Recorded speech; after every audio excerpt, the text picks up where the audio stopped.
We're going to go ahead and get started here. Thank you everyone for joining.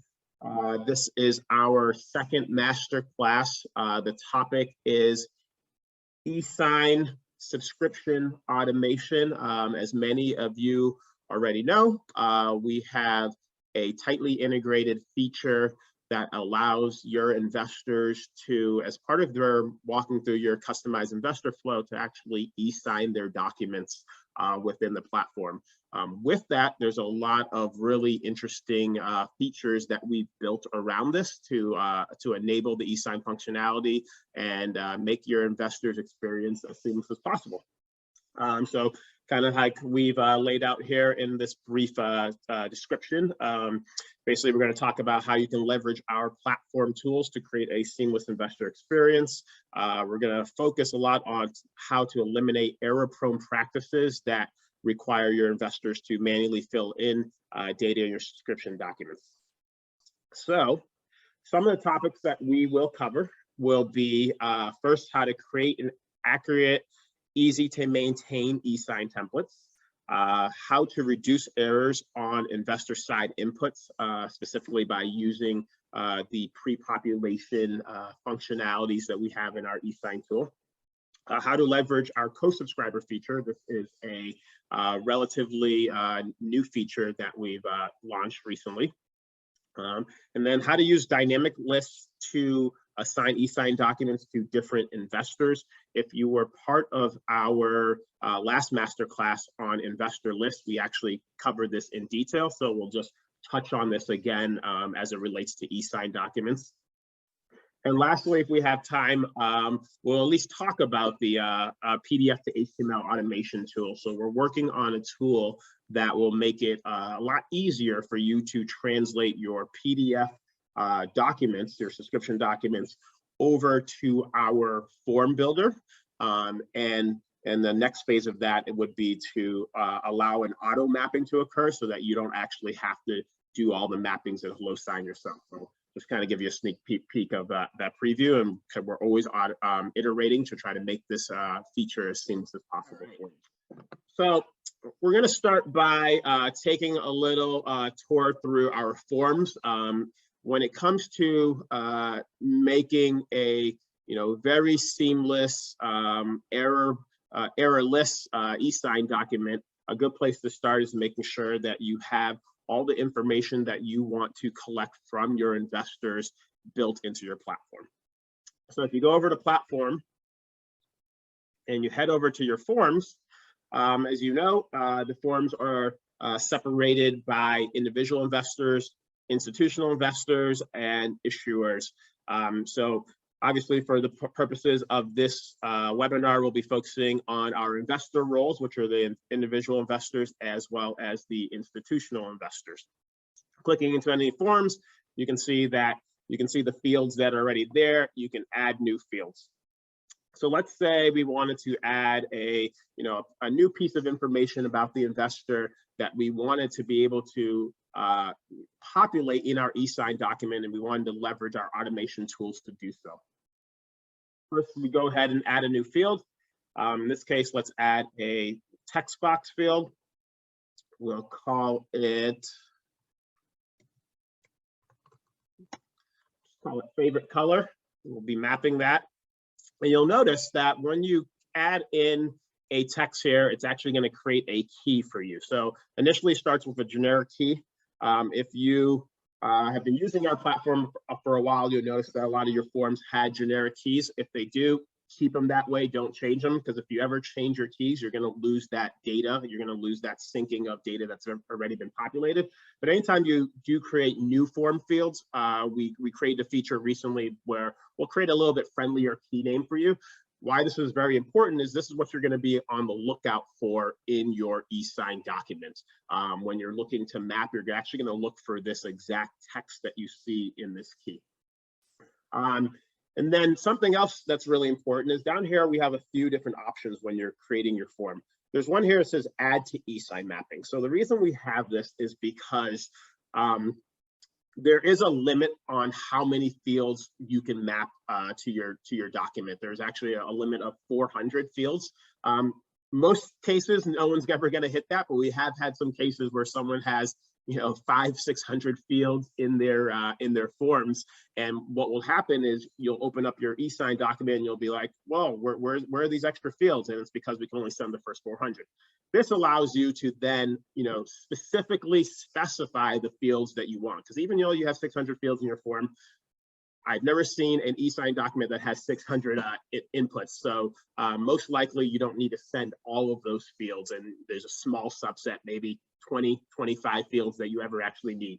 So if you go ahead and flag your form as add to e-sign mapping, this specific field rather, this will ensure that this gets pushed to the mapping tool, and it will limit a number of things. It's also good so that you don't have this massive drop-down list when you're looking and trying to find your fields. You can just really pinpoint the ones that you want to map. So we're going to go ahead and add one more field here. We're going to add a different field type. We're going to do a single select list here. And we're going to call this, let's see, say preferred industry. Again, creates the key here. Then we're going to add some options here. Let's go with technology, real estate, and we'll say venture, just to round it out. And again, we'll add to the e-sign mapping.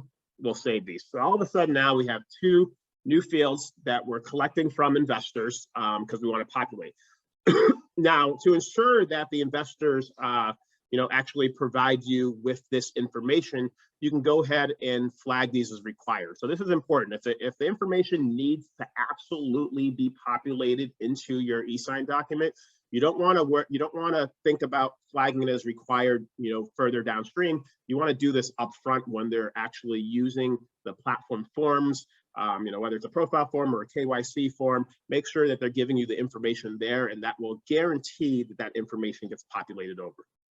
So we'll go ahead and add those two fields, and we'll see them as required. So now that we have our forms and we've edited all the information we could ever want, you may have 30 more fields. The next step is to actually go and start mapping your e-sign template. So there's a couple ways to do this. You can go through an offering. That's usually the most intuitive place. As you're building out your investor flow, you can build a template there. But there are cases where you need to do this one-off. Maybe you just want to put an NDA in your system to send out to people manually, or maybe you want to add it as a gate to being in an offer. So if you were to do that, you can simply go over to Documents, go to your e-signatures tab, hit Edit e-sign template, and create a new e-sign template. So that's one way to get it. If you kind of just want a platform-wide e-sign template that you want to maintain. The other way is, more typical way that you're probably familiar with is going through an offer. So we're going to go ahead. We added this new offer here, and we're going to hit Manage. And under the investor flow, we got our e-sign document. So we set up a sample investor flow here. And what we're going to do is we're going to add an e-sign template. So if you come here, there's a button that says Add e-sign template. So what you can do is you can choose from any that you've already created, or you can create a brand new e-sign template. So we're going to go ahead and hit that. And when you do so, it's going to ask you for a little bit of information. One, give us a name. So let's see here. Let's call this the test subscription document. And then it's going to ask you if there are any co-subscriber fields on the document. So, if you're familiar with subscription documents, a lot of times it's just one set of signature fields for the investor, name, address, who you are, sign. But sometimes there's an optional set of fields for a co-subscriber, be it a spouse, be it maybe you're investing as an entity and there's multiple members of that entity that need to sign on the investor side. If that's the case, then go ahead and just say yes here. What that will do is it's going to create a new optional role on your e-sign document where investors can potentially add co-subscriber information. So we'll go ahead and hit yes there for now for the purposes of this. And the next question is going to ask you is how many people need a countersign. So this is on the issuer side. Typically it's just one person from the issuing company, but if there are, many owners of that company or members, directors, managers that need to sign, then just go ahead and select that number. To date, we've never seen that there's ever been more than 3 people that need to sign, but if you ever run into that instance, let us know and we can easily extend this to 4, 5, 6, as many countersigners as possible.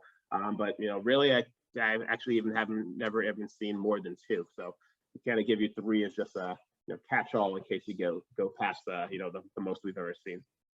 So I'm gonna go ahead and say 1 here. And then I'm gonna go ahead and upload the document. So I got a test document here.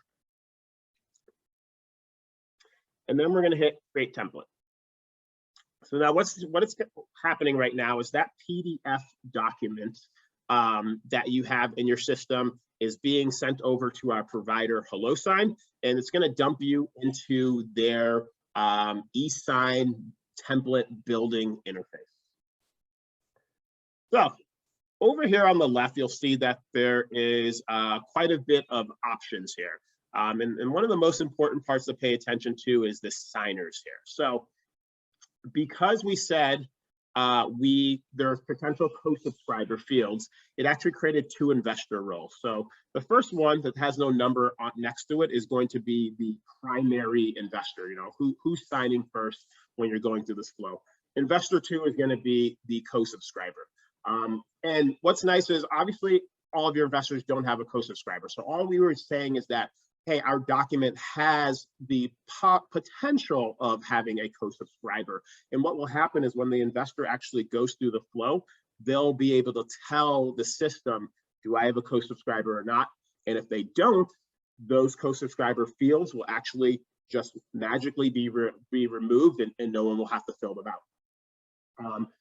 Countersigner should be self-explanatory. That's a countersigner. We told the system we only wanted 1 countersigner, and so that's what it gave us. If we had said, hey, there should be 2 countersigners, you'd actually see countersigner and then countersigner 2. So basically, what we did in the setup was inform HelloSign, our provider in this case, of the potential investor roles.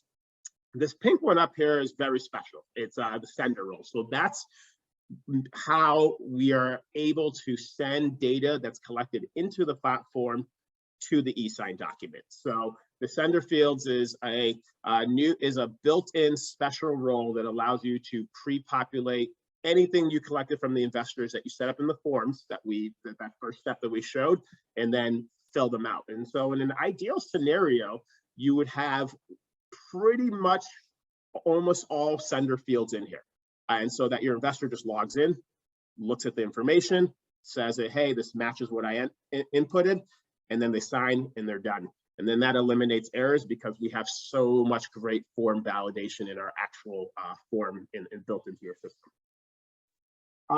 Below here, there are a couple autofill fields such as date signed. So that's always a good one to put on there. So we'll automatically populate the date signed.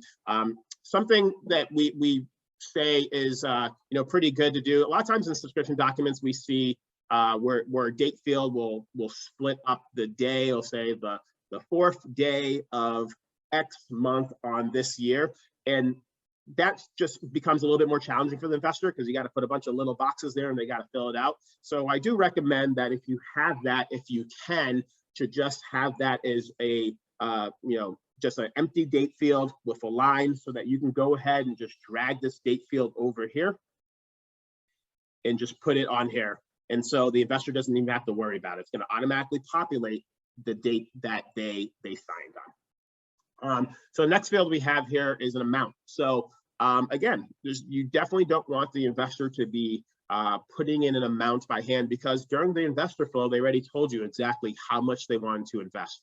And if you're in cases where there are limitations on what they can invest, such as maybe you have a minimum or maximum, or maybe it's a regulation CF crowdfunding offer where there's very, very strict restrictions on how much the investor can invest, you really don't want them, typing this in and changing the value.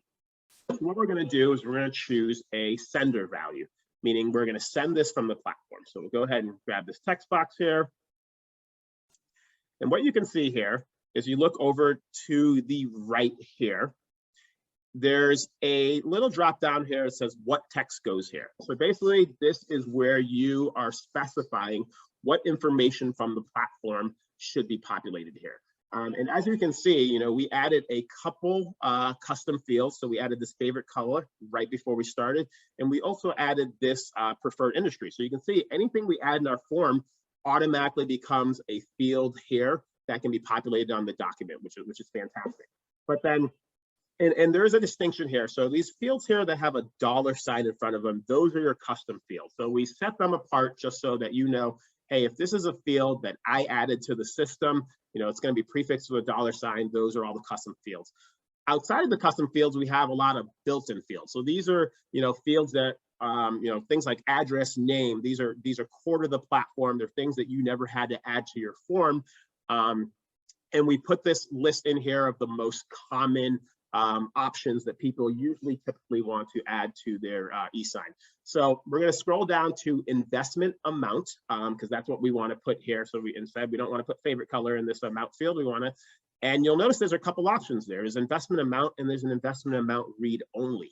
And so the difference between that is the investment amount is going to allow you to allow the it's going to populate the data. An investor says I invest 50,000, it'll show up there, but it would allow them to actually change that value. So if for some reason you do have a use case where you said, hey, I do want them to be allowed to change it, I want to populate it, then you would use that.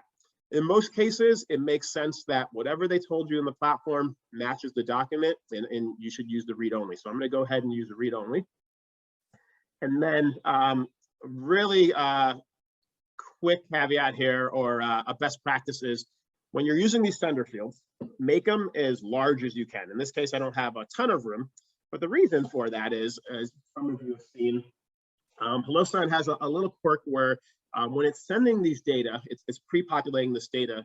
If the available space in the fields, the box size that you draw is not big enough to fit the information it's trying to send, HelloSign's actually going to kick that back to you, and it's going to show you a message that says, hey, I couldn't fit the address in that field. It's not big enough. So that's just something to know that's important. So anytime you're using these pink fields, make them as big, as large as possible. It doesn't matter. It's not going to affect the investor's experience, but it will prevent them from having, a potential bad experience if the data can't be populated. So I'll go ahead and sit here and populate that. We'll scroll down this document, see if there's any other fields. There should be some signer information. There we go. So now we're down to the signer information part. So again, we're going to go ahead. So we have name of holder. Obviously, we're collecting that in the platform. So let's just go ahead and map that. And again, this is a built-in field. We're going to make this nice and big and long to make sure that if you got a really long name, it all fits in there. And then we're going to go down and select. And so we have a couple options here when you do the investor name. We have an investor name option, which is what that's going to do is take the account name. So if you remember when you go into your CRM, right?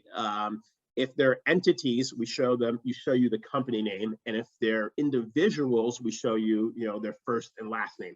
So this investor name is a dynamic name field that will pull that account name field. So it's going to pull the company name entity, it'll pull the first and last name, and it knows automatically based on the user who the user is. If for instance, even if it's an entity, you still want it to be the first and last name of the person who's and not the entity name, then don't use the investor name field, and instead use these contact name fields. And so we have some broken up, contact first name, last name, middle name, but then we also have the full contact name, first, last name here. So we'll go ahead and stick that there, contact name. We're going to grab a signature field. So you notice that you can't pull the signature when you're on sender because the signature can't be sent from the platform. So we're going to actually tell the system, whose signature should go here. So in this case, we're going to say investor one, drag the signature over.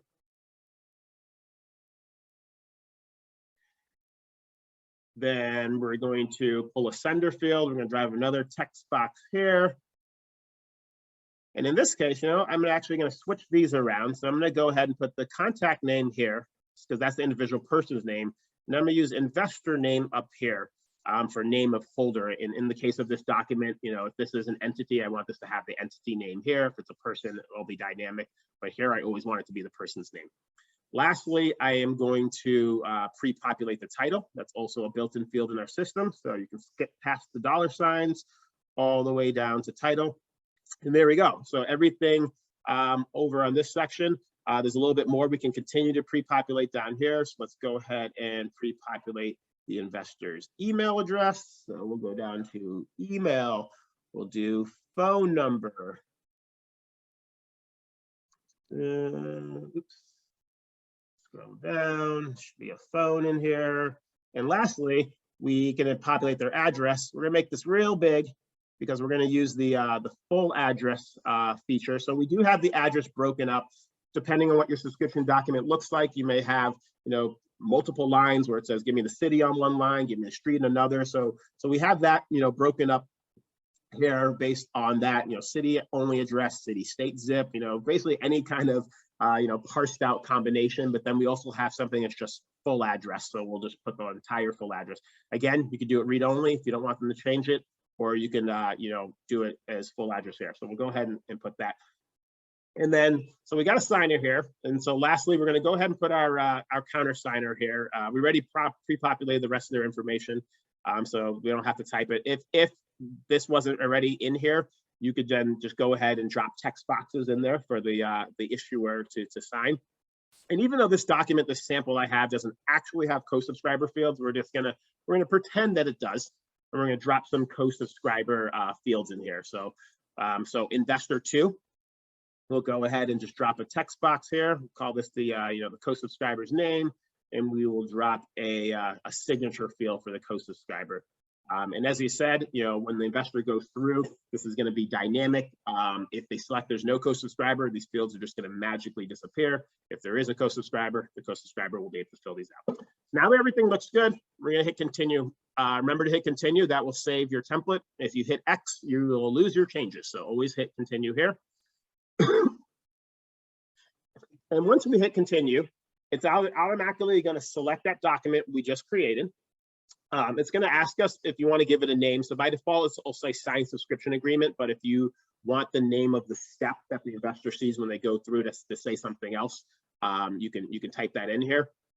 You can say who it's visible to. So this goes back to the investor list masterclass, in that you may have different subscription templates. Maybe you have one for the individual, you have one for an entity, maybe you have one for a different type of role or even a specific question in the form, and you can create lists around that. And then you can say this document is only available to people on that list. So it allows you to have a real dynamic flow. We've seen sometimes people have 6 different subscription document steps in their flow, and each one is assigned to a different type of investor based on a list they created.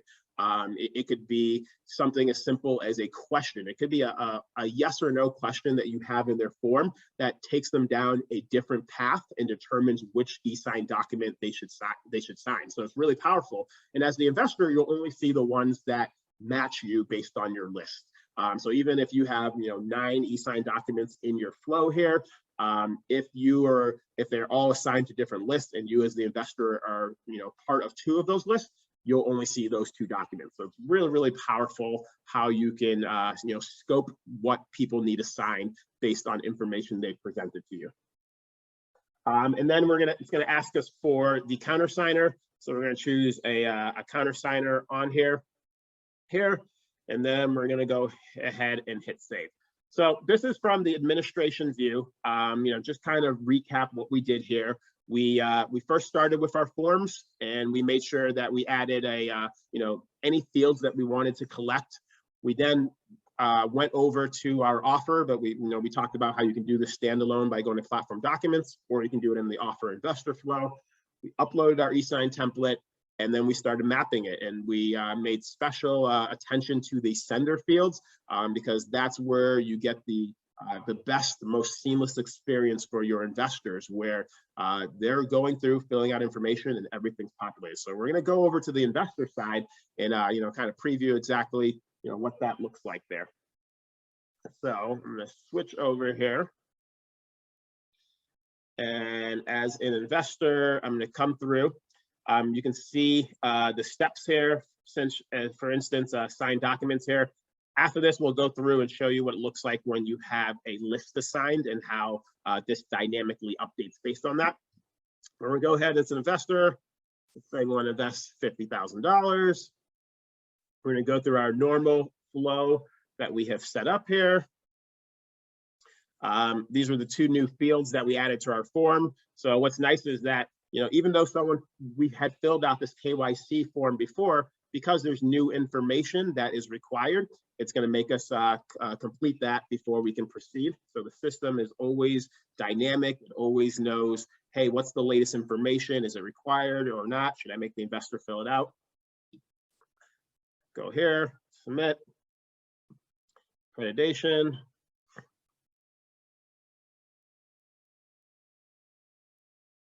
All right, and so when we come through here, you can see that the information I populated, such as, skip me down to the next required, $50,000 is what I said we wanted to invest. Notice I can't change it because we made that a read-only field. So the principal amount is $50,000. And then when I scroll down, you can see again, information populated. So my name here, the name here, I invested as an individual, so the account name is the same as my name. The title was populated, email address, phone number, as well as address was populated here as well. And so as an investor now, the only thing I had to do was just come in here and sign. So I can come here, sign, hit continue, and I'm done. And so it was that simple because we took care to really populate the document. So I'm going to go out as a different account here so we can demonstrate what it would look like if I had multiple users on my accounts. For this account here, I have multiple users on this account. So the experience is going to be a slightly little different when I come through. So I'll come here. Again, I see the e-sign document step.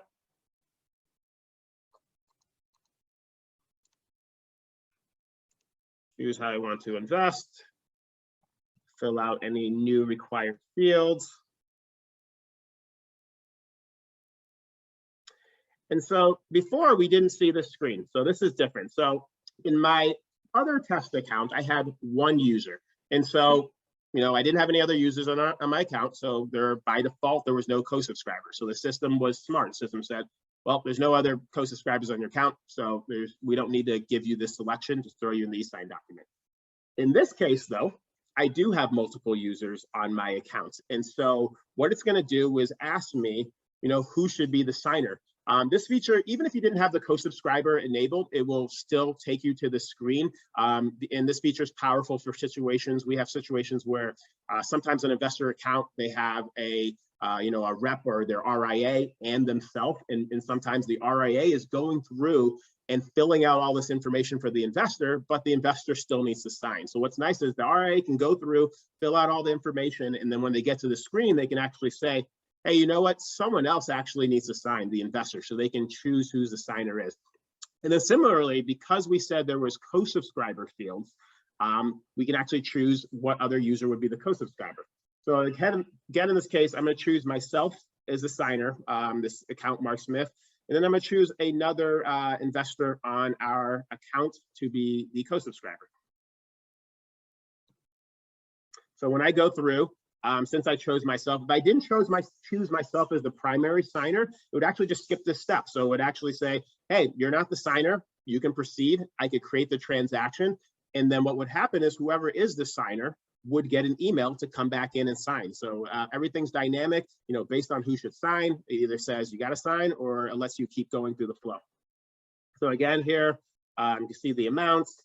You could see, hit get started. You can come down here. I'm going to sign. In this case, I am an entity. So you can see that there. You can see my title, address, email address, and I am going to continue. Great. And so let's say I confirm my investment here.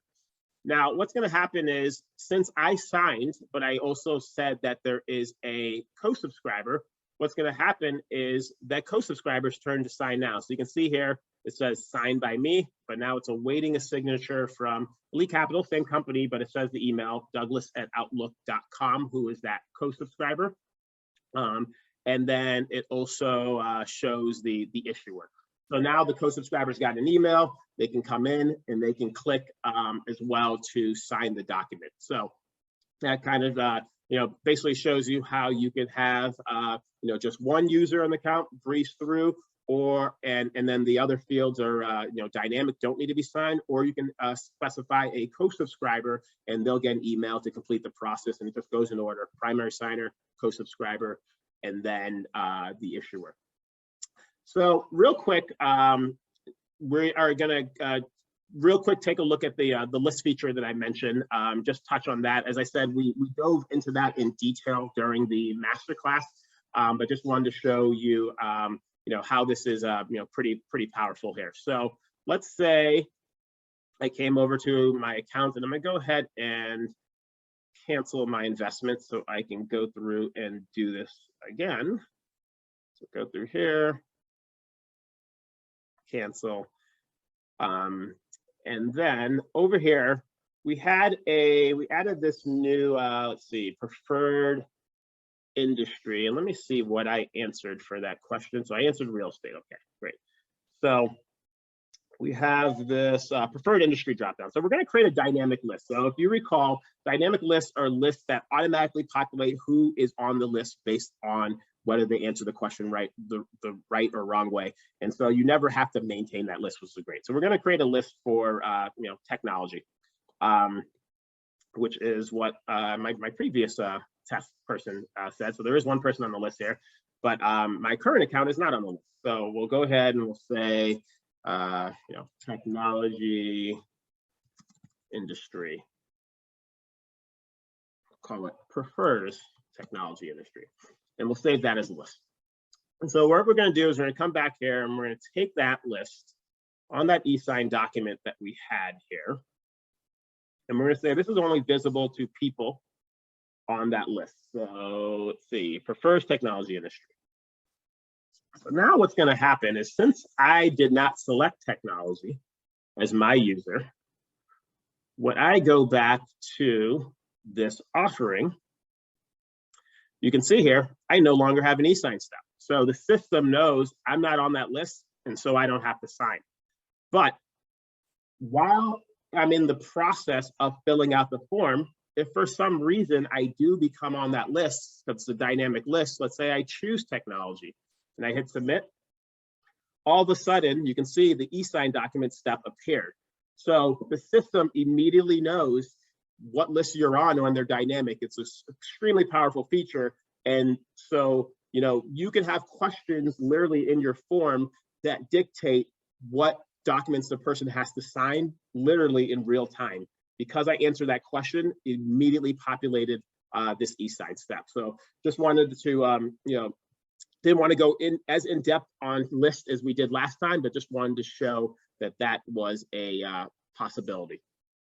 All right, and so before we get into some questions here, the last thing we wanted to talk about was this new feature that we're working on, which is what we're calling the digital form builder. And what this feature allows you to do is upload a PDF and then immediately highlight sections of that PDF to create form fields. So obviously, typically the way you're probably doing it right now, you say, hey, I got my subscription document.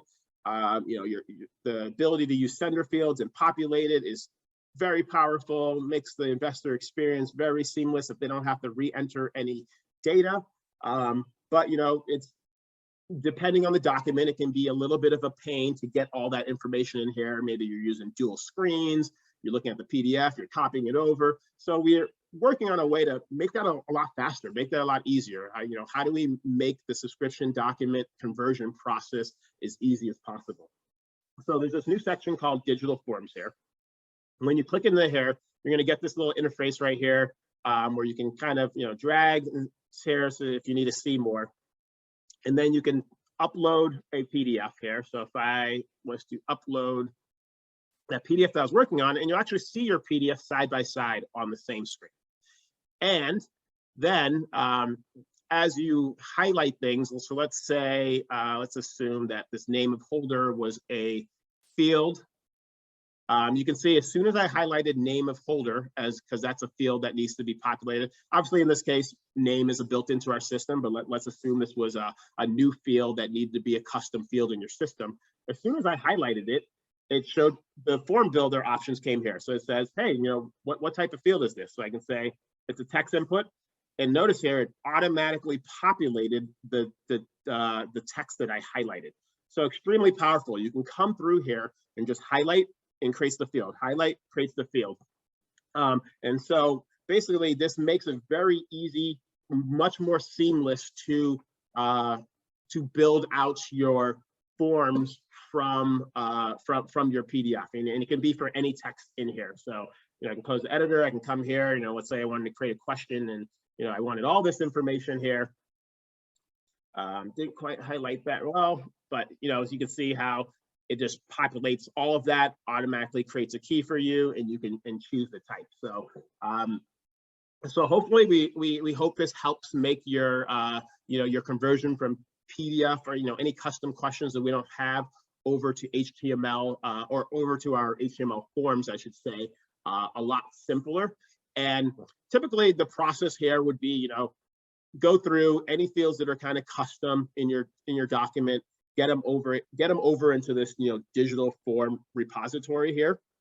But then you would probably then after that, so let me go ahead and save this, most likely move this question over to one of your investor forms. So you build this all out so that they're all in the system, right? And then you come over here and you say, all right, I just converted my PDF over to a digital form. Now let me go ahead and drop those fields, exactly where they should go. So you can say add an existing field, find your digital form, because maybe that name of holder, you want that to be in the individual account, and now it's here. So again, the process is, convert your PDF over, all the fields that are, not the things like name and investment amounts, because those are all built in, but anything that's truly custom, not in the system, and then go to the individual form sections and drop them in where they should go. So that's pretty much it. I know there's a lot of information there, went through it pretty quickly, but kind of real quick recap. We talked about creating forms, adding e-sign fields, or flagging them as add to e-sign mapping so that they can show up and be sender fields. We talked about how you can actually upload your templates and how you have options for, whether there's co-subscriber fields or not, whether there is a countersigner or not, and how many countersigners. And then we talked about how you can use lists to dynamically determine on the fly, literally, which e-sign documents they need to sign. And then we gave you a sneak peek at our PDF to HTML form automation field. We have further enhancements coming on that. Kind of a next phase is, when you're, copying and the field auto gets created, what would be great is if that auto maps back into HelloSign for you. So that's the next phase that we're working on, and we're really excited about that. And hopefully we can get to a point where, you're creating these your e-sign documents in a matter of a few minutes, which would be wonderful. For those of you who are using the e-sign capabilities extensively, I hope you learned something new, some new functionality. Certainly this last part about the dynamic countersigner is brand new. Actually, we just launched that a few weeks ago on request of a client, but it's great to hear that we have other people that could use that functionality as well. And for you who have and for those of you who have not had an opportunity to use our e-sign functionality for whatever reason, I hope this creates a desire to do so. Just knowing that you can better control the process, ensure the accuracy of what your investors are filling out, and you can streamline the process. So you can really scale your e-sign distribution and your automation around the whole process. So thank everyone for joining. We will be, this is being recorded, so we will provide a recording of this webinar after for anyone who wants a refresher. And of course, also feel free to share it with any of your colleagues who were not able to attend. Thank you very much, everyone. Hope you enjoy the rest of your day.